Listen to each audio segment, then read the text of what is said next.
오늘 말씀 잘 듣고 잘 말하게 하옵소서라는 제목으로 하나님 말씀 전하겠습니다. 어떤 여자가 커피숍 테이블에 앉아서 거기서 뭐 이렇게 쭉 펴놓고, 요즘 뭐 젊은 사람들 커피숍에서 많이 공부하잖아요. 뭐 책도 쌓아놓고 노트북도 펴놓고 열심히 뭔가 작업을 하고 있었어요.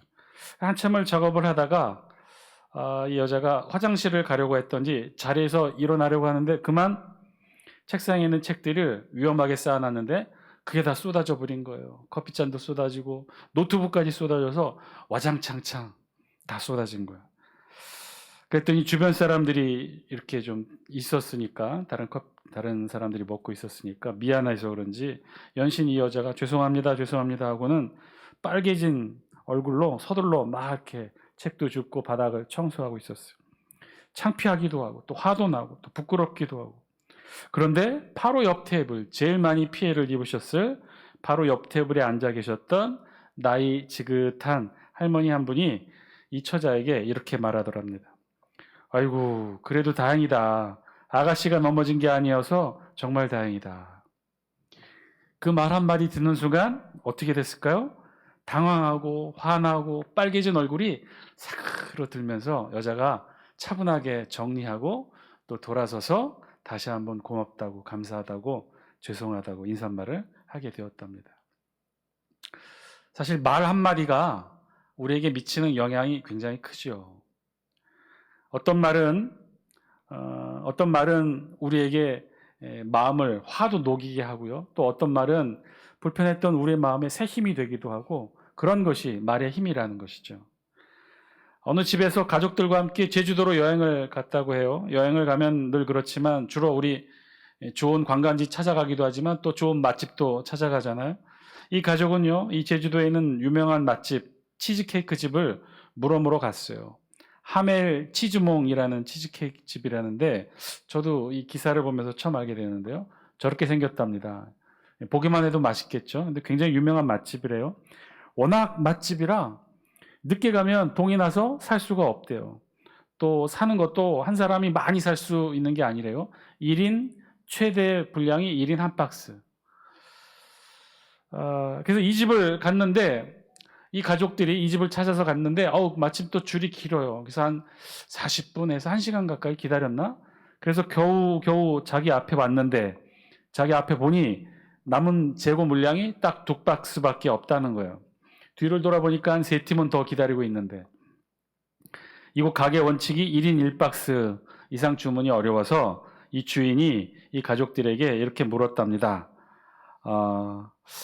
몇 박스 드릴까요? 이제 뭐 두 부부가 같이 줄을 섰으니까 2박스 다 드릴까요? 이렇게 물었답니다. 그래서 그걸 어떻게 할까라고 했는데, 뒤에서 20대 커플이 줄 서고 있었는데 속닥거리는 말을 듣게 되었다는 거예요. 보니까 뻔히 뒤에는 지금 4팀이 줄을 서서 기다리고 박스는 2박스밖에 없고, 자신들은 이제 2번째니까 에이 설마 돼지도 아닌데 2박스 다 사겠어? 자기들끼리 그렇게 말을 했다는 거예요. 그러더니만 아주 당당하게 물건을 사려고 했던 그 앞 부부에게 이렇게 말했대요. 여기 우리 3일째 사러 온 건데 그냥 한 박스만 사세요. 사람이 양보도 하고 살아야죠. 그 말을 들은 이 부부 어떻게 했을까요? 화가 머리 끝까지 올라서 사장에게 이렇게 말했답니다. 사장님, 남은 2박스 다 주세요. 그리고는 20대 커플 뒤에서 기다리고 있는 또 다른 학생과 다른 팀에게 다가가서는, 사실은 저희 가족들은 맛만 볼까 해서 한 박스면 되니 이 한 박스 뒤에 있는 2분이랑 같이 나눠 드세요 하고, 그리고는 꼭 말을 붙였답니다. 저 앞에 있는 젊은 커플들은 절대 나눠주지 마시고 2분만 주세요. 그러고 그리고 말 한마디에, 우리 속담에 어떤 말이 있죠? 말 한마디가 천냥빚도 갚는다라는 속담이 있죠. 말이 그렇다는 거예요. 말 한마디에 사실은 속상한 마음도 눈녹도 사라지기도 하고, 또 말 한마디에 없던 화도 생겨나는 게 이 말이라는 거죠. 그래서 서양 격언에 보면 이런 글이 있어요. 오늘은 어제 사용한 말의 결실이고 내일은 오늘 사용한 말의 열매다.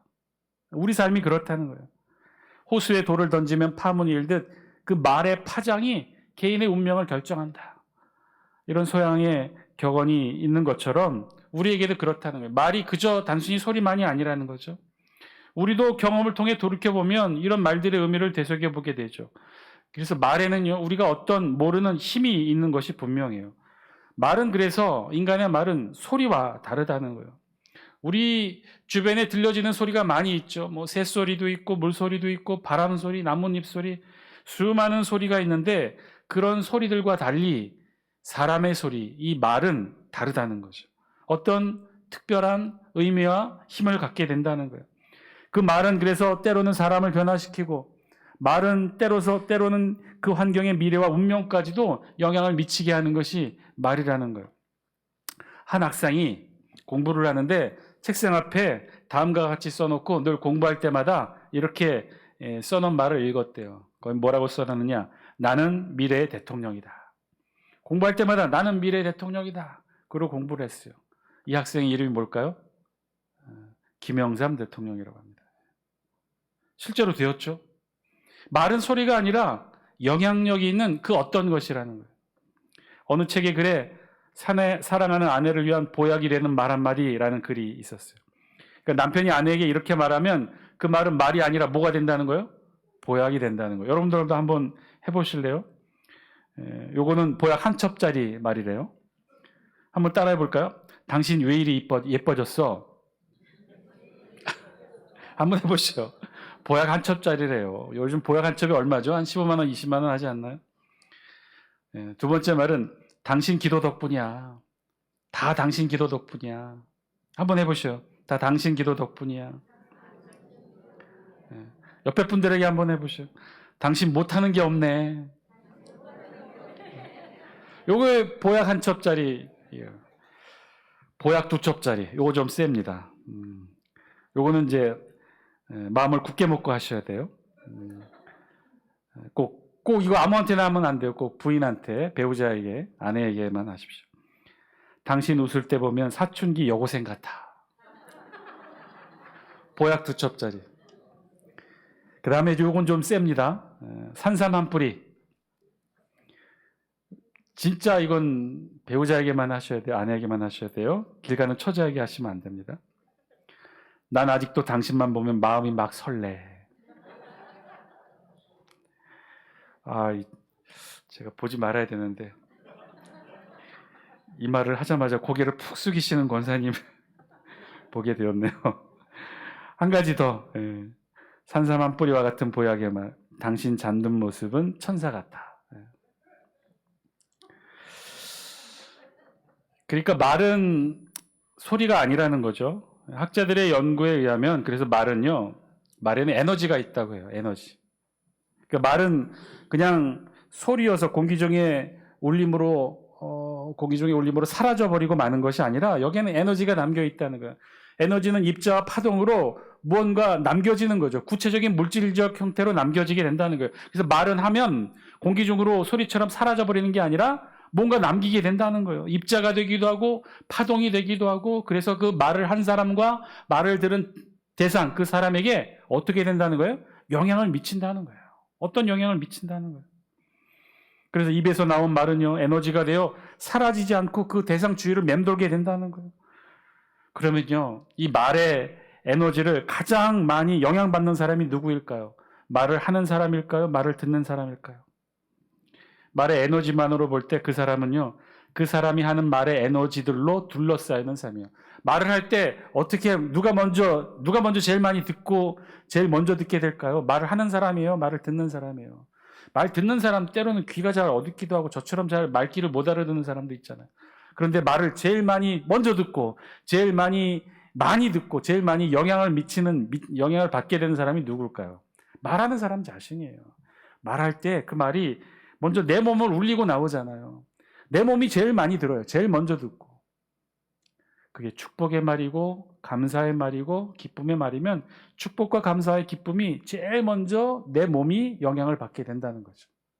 반대로 그 말이 험담이고 저주하는 말이고 미워하는 말이고 시기하는 말이고 질투하는 말이면 그 말을 누가 제일 먼저 들어요? 내가 제일 먼저 듣고 내 몸이 제일 먼저 듣는 거예요. 제일 많이 영향받는 건 내가 제일 많이 영향받겠죠. 뿐만 아니라 그 사람의 말을 들은 사람도 그 말에 영향을 받는 거예요. 에너지라고 그랬어요. 순간 공기의 울림으로 사라지는 게 아니라 뭔가 물질적 형태의 어떤 입자나 파동으로 남게 되는 거예요. 말하는 사람은요, 그래서 자신이 한 말로 온통 둘러싸여 있는 거예요. 말 들은 사람은 상대 말 들었기 때문에 상대 말의 그 에너지로 둘러싸여 있는 거예요.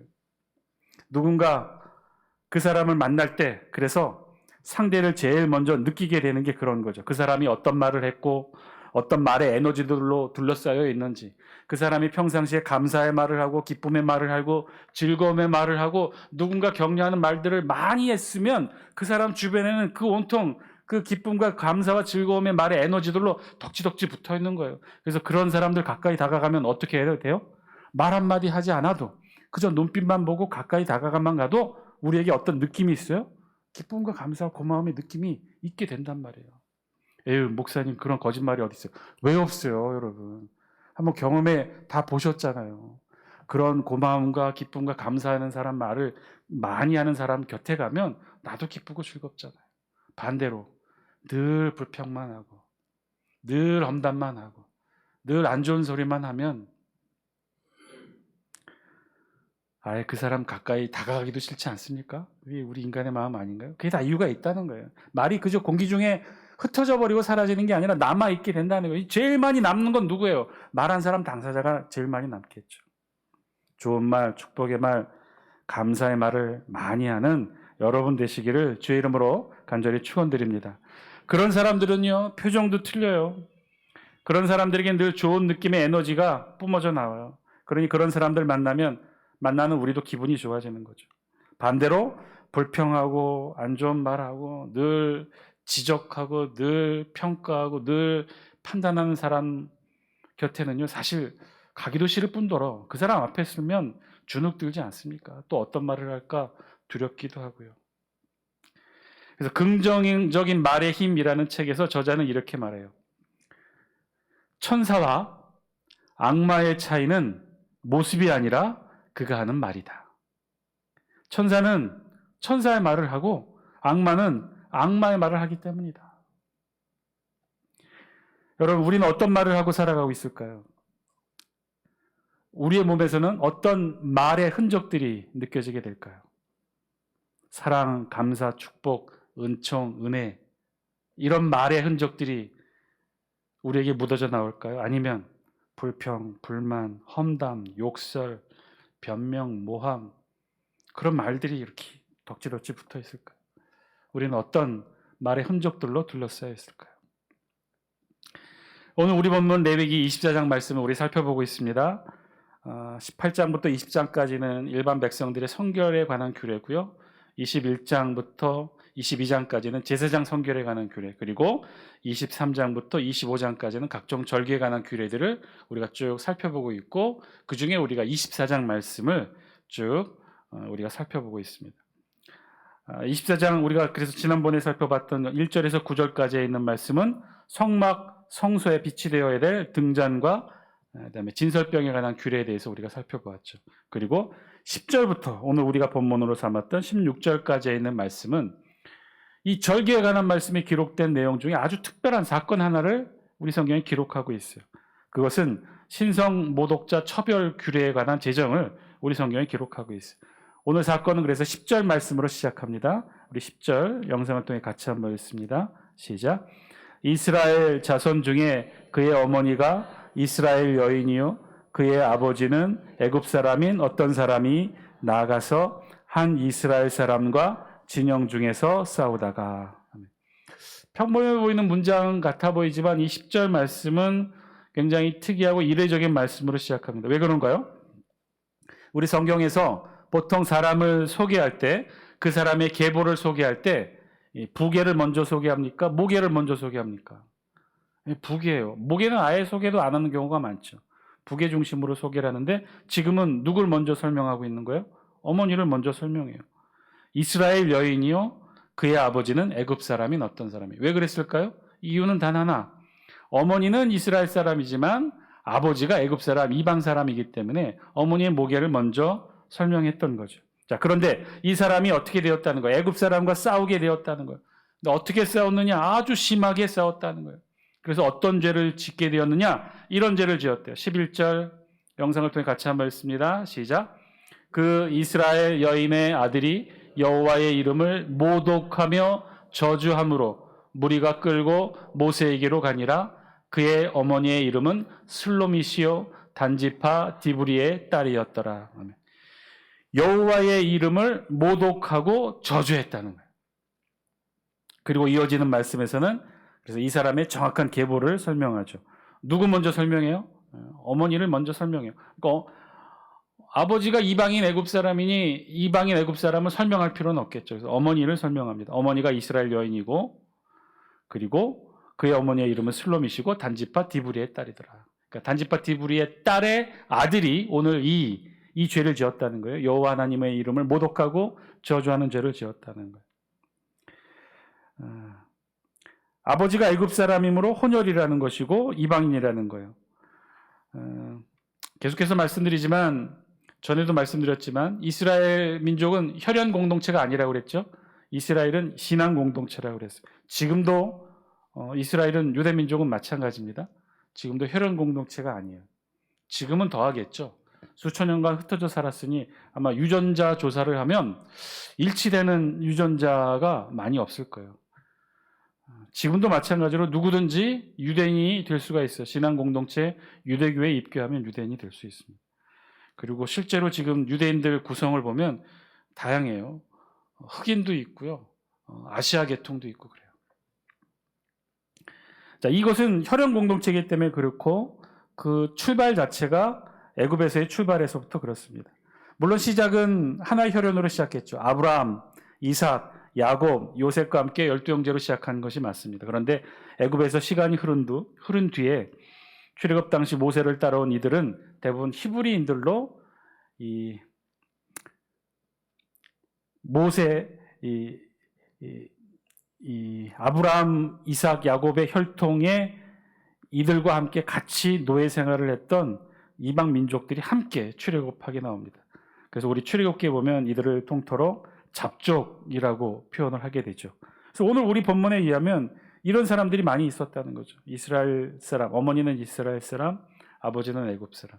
그래도 같이 출애굽해 나왔기 때문에 이들은 같은 이스라엘 공동체 안에서 생활합니다. 그래서 아마 단지파 진영에 함께 있었겠죠. 그래서 이스라엘은 그래서 엄격히 말하면 인적 구성 자체가 혈연 공동체가 아니라 신앙 공동체였어요. 자, 그래서 오늘 우리 성경은 그의 이 죄인의 이름을 기록할 때 어머니의 이름, 어머니의 계보만 기록합니다. 어머니의 이름은 슬로미시오 단지파 디브리의 딸이더라. 자, 그런데 그 아들이 사건을 일으켰어요. 다른 이스라엘 진영의 사람과 가서 싸우게 되었고 싸우는 과정에서 이 슬로미스의 아들이 어떤 죄를 지었느냐? 여호와의 이름을 모독하고 저주하게 되었다는 거예요. 어떻게 어떤 과정으로 어떤 발단이 되어 어떻게 싸우는지는 모르나 하여튼 싸움 도중에 하나님의 이름을 모독하고 저주하게 되었다는 거죠. 우리 성경에 보면 모독하며 저주함으로 라고 번역되어 있는데 두 개의 단어가 같이 쓰였어요. 하나는 모독하다라는 단어고요. 하나는 저주하다라는 단어예요. 모독하다라는 단어의 뜻은 훼손하다 혹은 증상모략하다, 얕보다 이런 뜻이고 저주하다라는 뜻은 경멸할 것으로 만들어버리다 그런 뜻이에요. 그래서 두 단어를 뜻을 합해서 다시 쉬운 표현으로 번역하면 여호와의 이름을 중상모략하고 그리고 경멸할 이름으로 만들어버렸다는 거예요. 아니 도대체 어떻게 싸웠길래 그래도 어머니가 이스라엘 사람인데 그리고 같이 이스라엘 공동체와 함께 출애굽해왔고 구름기둥 불기둥의 역사를 다 봤던 홍해가 갈라지는 것들을 다 보았던 이들인데 어떻게 그 하나님을 모독할 수가 있었을까? 어떻게 모독하고 저주할 수 있었을까? 언어를 해석해 보면 그냥 아주 작정하고 그냥 아무 이유 없이 하나님의 이름을 모독하고 저주한 것이 아니라 싸우는 과정 중에서 아마도 이 사람은 지금 부계가 애굽 사람이고 아버지가 이방인이었기 때문에 자신은 아마 이방인의 입장에서 이방인의 아들 입장으로 그리고 상대는 이스라엘 사람의 입장으로 아마 싸움을 하게 되었던 것 같아요. 그러니까 그러던 중에 서로 상대의 신을 모욕하는 그런 일들이 있었겠죠. 그래서 아마 이 사람도 상대 애굽에 있었던 많은 신들을 떠올리면서 이스라엘의 신은 신의 산의 신이고 산의 신에 불과하지만 자신은 태양의 아들 그 후손이고 그 영향을 받았다라고 아마 그렇게 욕을 하게 되었던 것 같아요. 그래서 하나님의 여호와의 이름을 중상모략하고 애굽의 신보다는 좀 낮게 그렇게 이야기를 했던 것 같아요. 그래서 아마 그래서 여호와의 이름을 모독하고 저주하게 되었던 것인데, 어쨌든 결과적으로 애굽에서 심겼던 이방신을 여호와 하나님의 이름보다 더 높여서 그래서 저주하게 되었던 것인데, 하여튼 이런 배경에서 이런 죄를 지었어요. 어쨌든 싸움 도중에 이 애굽인의 아들 술루밋의 아들이 하나님의 이름을 결과적으로는 모독하고 저주하게 되었어요. 쉽게 일어날 일은 아니지만 하여튼 이런 일들이 일어나게 됐다는 거예요. 그러자 사람들이 어떻게 했다는 거예요? 저주한 사람을 감금하고 그리고 모세를 통해 여호와 하나님의 명령을 기다리게 됩니다. 우리 13절, 14절 영상을 통해 같이 한번 읽습니다. 시작. 여호와께서 모세에게 말씀하여 이르시되 그 저주한 사람을 진영 밖으로 끌어내어 그것을 들은 모든 사람이 그들의 손을 그의 머리에 얹게 하고 온 회중이 돌로 그를 칠지니라. 이 사람을 가둬두고 하나님이 어떻게 명령하실까를 기다렸던 거예요. 이 시기는 아직 하나님께서 율법의 말씀을 전달하고 있는 레위기 시기라 하나님의 말씀, 율법의 말씀에 따라 조직과 체계가 세워지지 않은 때였어요. 이럴 때는 아마 율법에 근거해서 나중에는 율법이 세워지고 또 모세가 또 여러 이 시스템을 통해서 갖춰질 때는 아마 재판장에 끌고 갔겠지만 아직 이 시스템이 세워지지 않은 단계라 하나님의 직접적인 심판의 명령을 기다렸던 거죠. 그랬더니 하나님이 모세를 통해 말씀하셨어요. 어떻게 말씀하셨어요? 그 저주한 사람을 진영 밖으로 끌어내요. 그것을 들은 모든 사람이 그들의 손을 그의 머리에 얹게 하고 온 회중이 돌로 그를 칠지니라. 그러니까 돌로 쳐서 죽이라고 하는 하나님의 심판의 명령을 내리셨던 거죠. 돌로 쳐 죽여라. 진영 밖으로 끌어내서 돌로 쳐 죽여라. 그런데 이 방식이 조금은 독특해요. 어떻게 해요? 그냥 이 하나님을 모독하고 저주한 사람을 진영 밖으로 끌고 가서 모든 회중이 돌로 쳐 죽이는 것이 아니라 그 과정 전에 한 가지 과정이 있었다는 거예요. 어떤 과정이에요? 그것을 들은 모든 사람이. 그것을 들은 모든 사람이 무슨 뜻이에요? 이 슬로밋의 아들이 무엇을 말한 걸 들은 거예요? 여호와 하나님을 모독하고 저주한 말을 들었던 그 시간, 그 상황에 있었던 모든 사람들을, 이 사람만 불러낸 게 아니라 그 사람 모두를 다 불러낸 거예요. 그리고 그 사람들이 어떻게 하라는 거예요? 이 슬로밋의 아들, 하나님의 이름을 모독하고 저주한 이 사람의 머리에 손을 얹게 하고 그리고 온 회중이 그를 돌로 치라고 했어요. 왜 그것을 들은 사람들을 이 슬로밋의 아들 머리에 손을 얹도록 했을까요? 여러분, 머리에 손을 얹는 행위를 뭐라고 하죠? 우리 기독교에서는 안수라고 하죠. 이 안수하다의 원래 의미는 어떤 의미냐면, 이 문자적 의미는 어떤 의미냐면요, 머리에 손을 얹고 힘있게 누르는 거예요. 손을 얹어서 힘있게 누르는 것이 기본적인 문자적 뜻이에요. 그래서 이 안수하던 말이 처음으로 우리 성경에 언제 등장하게 되었느냐? 제사 과정에서 등장하게 됩니다. 제사 때 어떻게 해요?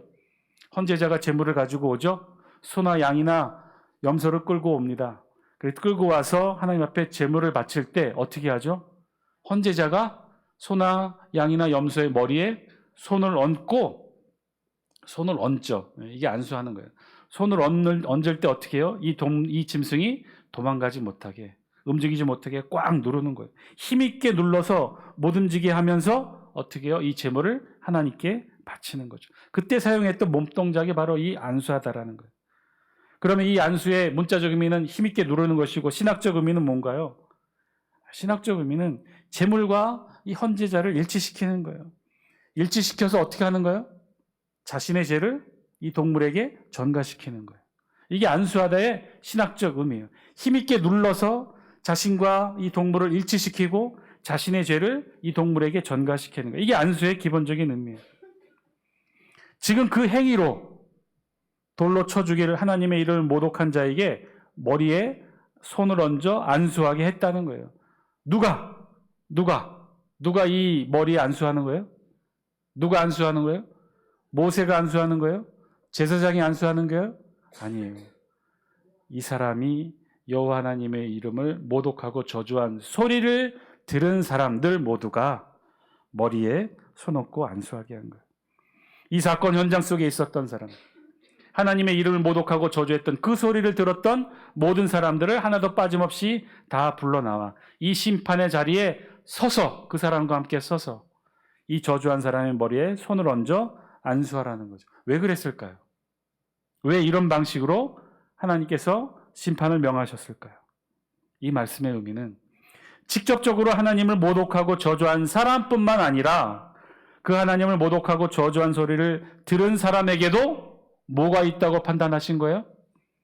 죄가 있다고 판단하신 거예요. 죄가. 사랑하는 장수께 성도 여러분, 오늘 말씀을 통해 하늘의 음성 들으시는 저와 여러분 되시길 바랍니다. 그 소리를 들은 사람이 머리에 손을 얹으라는 거예요. 안수하라는 거예요. 이것의 의미가 뭐라고 그랬어요? 그 소리를 들은 사람과 하나님을 저주한 사람을 어떻게 하는 거예요? 안수하라고 했어요. 안수의 의미가 뭐라고 그랬어요? 안수의 의미는 두 가지예요. 신학적 의미는 두 가지예요. 문자적 의미는 못 움직이게 힘있게 누르는 것이고, 신학적 의미는 두 가지라고 그랬어요. 하나는 일치시키는 것이고, 하나는 자신의 죄를 전가시키는 거예요. 지금 그걸 하라는 거죠. 그 소리를 들은 사람과 하나님을 저주한 사람을 일치시키는 거죠. 똑같았다는 거예요. 그리고 소리를 들은 사람의 죄를 이 사람에게 전가시키라는 거죠. 사랑하는 장수께 성도 여러분, 말이 그렇다는 거죠. 말은 절대로 소리가 아닙니다. 공기 중으로 흩어져 버리고 마는 그런 소리가 아니에요. 우리의 말은, 인간의 말은 새소리, 물소리, 바람소리, 짐승의 소리와 같은 소리가 아니라는 거예요. 인간의 말은 여기에 의미가 담겨 있다는 거예요. 특별히 우리가 성경적으로, 신학적으로 볼 땐 여기에는 아주 의미가 담겨 있다는 거예요. 말에는 앞에서 말씀드린 것처럼 에너지가 있다는 거죠.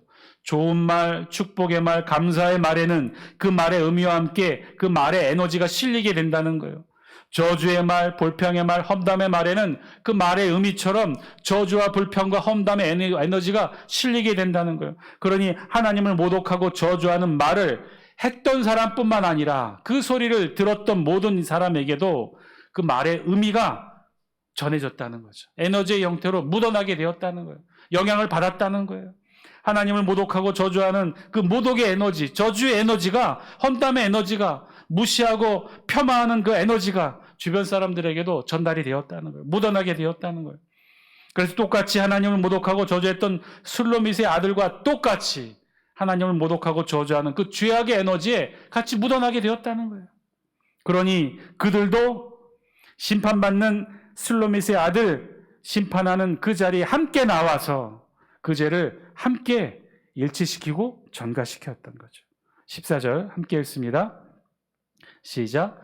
그 저주한 사람을 진영 밖으로 끌어내어 그것을 들은 모든 사람이 그들의 손을 그의 머리에 얹게 하고 온 회중이 돌로 그를 칠지니라. 자세히 보세요. 여러분, 돌로 치는 주체는 누구죠? 누가 돌로 치는 거예요? 손을 얹고 돌아서서 돌로 치라는 거예요? 온 회중이 돌로 치라는 거예요. 함께 이야기를 듣고 죄인의 머리에 안수한 사람이 아니라 온 회중이 돌로 치라는 거예요. 그 이야기를 들었어요. 하나님을 모독하고 저주하는 이야기를 들었어요. 그래서 심판의 자리에 나와 그 사람 머리에 안수합니다. 일치시키고 나의 죄를 또 전가시켰어요. 그리고 뒤로 빠져나와요. 온 회중이 이제 돌로 쳐야 돼요. 이들도 그러면 돌을 들어서 온 회중과 함께 돌로 쳤을까요? 나라면 못했을 것 같아요. 왜냐하면 나도 똑같은 죄를 지었고 그 죄를 전가시켰기 때문에 온 회중이 던지는 그 과정 속에 함께 돌을 던지지 못했겠죠. 이 말의 의미는요, 저주의 말을 들은 사람도, 저주의 말을 한 사람도, 저주의 말을 들은 사람도 우리 성경이 볼 때는 똑같은 죄를 지었다는 거예요. 그러니 안수하라는 거죠. 돌을 들고 그 사람을 치라는 것이 아니라 다가가 그 사람 머리에 안수하라는 거예요. 안수해서 일치시키고 죄를 전가시키라는 거예요. 하나님, 나도 이 사람과 똑같은 죄를 지었습니다. 용서하여 주옵소서. 내가 들은 이 사람의 모독의 말, 저주하는 말, 나는 듣기만 했지만 나도 똑같이 그 모독과 저주의 말에 영향 아래에 있사오니 하나님, 나를 용서하여 주옵소서. 이 말의 죄를 이 사람에게로 돌리게 하여 주옵소서. 간절히 안수기도 하고 물러섰겠죠. 그러면 회중이 와서 돌로 쳐 죽였다는 거예요. 사랑하는 장수께 성도 여러분, 오늘 말씀을 통해 우리에게 주신 하나님의 음성, 저와 여러분들이 들을 수 있게 되기를 바랍니다. 불평하고 험담하고 모함하고 누군가를 모독하고 저주하는 말을 오늘 성경은 저와 여러분들에게 말씀하셔요. 듣지도 말라는 거예요. 그 자리에 함께 참여하지도 말라는 거예요. 들었다면, 어쩔 수 없이 듣게 되었다면 어떻게 돼요? 교회로 와서 회개기도 하시라는 거예요. 하나님, 나도 어쩔 수 없이 그 자리에 있어서 그 똑같은 말을 들었습니다. 그래서 나도 똑같은 죄를 지었습니다. 그 저주의 말, 험담하는 말, 모독하는 말에 에너지가, 그 죄악의 말의 에너지가 지금 나를 감싸고 있습니다. 하나님, 이 죄악의 에너지를 떨쳐 주옵시고 용서하여 주옵소서. 다시는 그런 자리에 함께하는 죄를 범하지 않게 하여 주옵소서. 기도하셔야 된다는 거예요. 아이고, 목사님, 그래봐야 말을 들었을 뿐인데 그 말을 들었다고 내 마음만 안 변하면 되지 뭐가 달라지는 게 있겠어요? 혹시 그렇게 생각하시는 분들 계셔요? 아니라는 거예요. 달라진다는 거예요. 누군가 어떤 집사님에 대해 하는 말을 듣습니다. 내가 잘 알고 있는 집사님이고 나하고도 친한 집사님의 이야기를 이 사람이 해요. 그런데 뭐라고 얘기하느냐?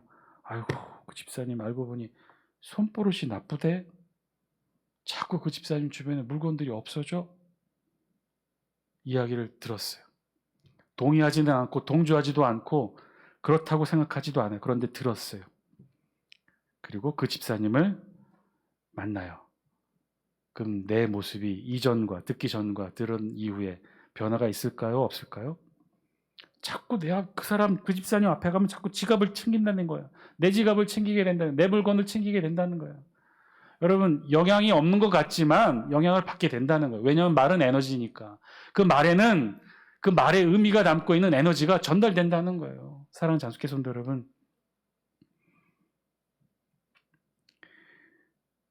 그런 자리, 험담하는 자리, 누군가를 미워하고 그런 말을 하는 자리 함께 하지 마셔요. 듣지도 마시고 공감하지도 마셔요. 어쩔 수 없이 듣게 됐다면 교회로 와서 회개기도 하셔요.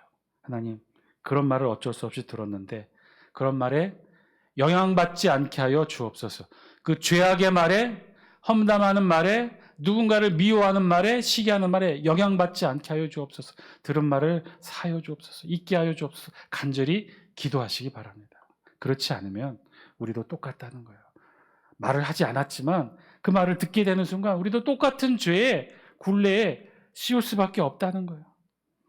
사랑하는 장수께 성도 여러분, 제일 중요한 건 그런 말 하지 않는 게 중요하죠. 그런데 더 중요한 건요, 듣지도 말아야 된다는 거예요. 사랑하는 장수께 성도 여러분, 오늘 말씀을 통해 우리에게 주시는 하나님의 음성, 저와 여러분들이 듣게 되길 바랍니다.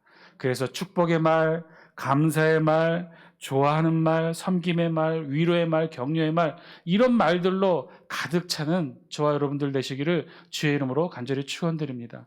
내 주변에는 그런 말하는 사람들로 가득하게 하여 주옵소서. 그런 말들의 에너지가, 좋은 말들의 에너지가 늘 우리 주변에 차고 넘치게 하여 주옵시고, 그런 말들과 함께하는 우리들 되게 하여 주옵소서. 늘 그런 기도로 함께 하시는 저와 여러분 다 되시기를 주의 이름으로 간절히 축원드립니다.